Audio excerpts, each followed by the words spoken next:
পড়েছি। এই মরিচ গাছ আমার সর্বনাশের কারণ। টুনি যখন মরিচ গাছের সামনে দাঁড়িয়ে এসব কথা বলছিল, ঠিক তখনই সেখানে এক ভৈরবী মাতা আসে। মারে, এই বাড়ি বুঝি তোর?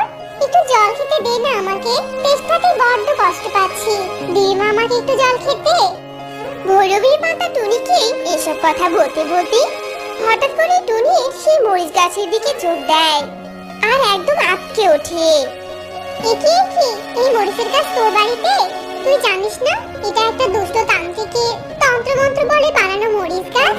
এই মরিচ গাছের মরিচ যে খাবে সে এই তান্ত্রিকের বশীভূত হয়ে যাবে আর আপনা আপনি তার কাছে চলে যাবে, আর বশীভূত পাখিদের বলি দিয়ে তান্ত্রিক তার মনোবাসনা পূর্ণ করবে।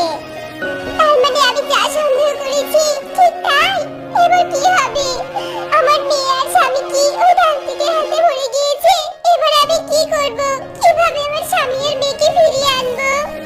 এই কথা বলে ভৈরবী মাতা তার থলি থেকে একটা তরল বের করে মরিচ গাছের উপরে ঢেলে দেয় আর মরিচ গাছে আগুন ধরে যায়। আমি এই তরল দিয়ে এই মরিচ গাছ পুড়িয়ে দিয়েছি। তুই এবার এই তরলের শিশি নিয়ে ওই মধুমতি নদীর তীরে যা। ওখানে তান্ত্রিক তোর স্বামী মেয়েকে বন্দি করে বলে প্রস্তুতি নিচ্ছে। যা, এক্ষুনি যা। ভৈরবী মাতার কাছ থেকে তরলের শিশি দিয়ে সেই মধুমতি নদীর উদ্দেশ্যে টুনি তাড়াতাড়ি করে চলে যায়। ছাড় ছাড় দুষ্ট তান্ত্রিক, ছাড় আমাকে। আমার মেয়েকে ছেড়ে দে। আমাদের বশীভূত করে এখানে কেন এনেছিস? ছাড় বলছি। ছাড়বো, তোদের তো ছাড়বো। আগে বলি দিব, তারপর ছাড়বো। আমি থাকতে আমার স্বামী আর মেয়েকে কেউ কোনো ক্ষতি করতে পারবে না। দুষ্ট তান্ত্রিক, আমি তোর মরিচ গাছ দিয়ে ভাত সম্পর্কে সবকিছু জেনে গিয়েছি। ছেড়ে দে, ছেড়ে দে তুই ওদের। তুই দিবি আমাকে বাধা? এদের সাথে তোকেও বলে দিব আমি। আমি তো কার্যসিদ্ধি করবই করব। দাঁড়া দেখ আজ তোর কি হাল করি। এই কথা বলে তান্ত্রিক টুনির দিকে ছুটে আসতে ধরে।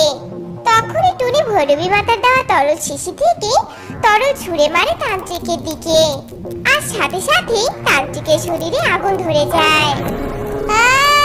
আগুন ধরিয়ে দিলি?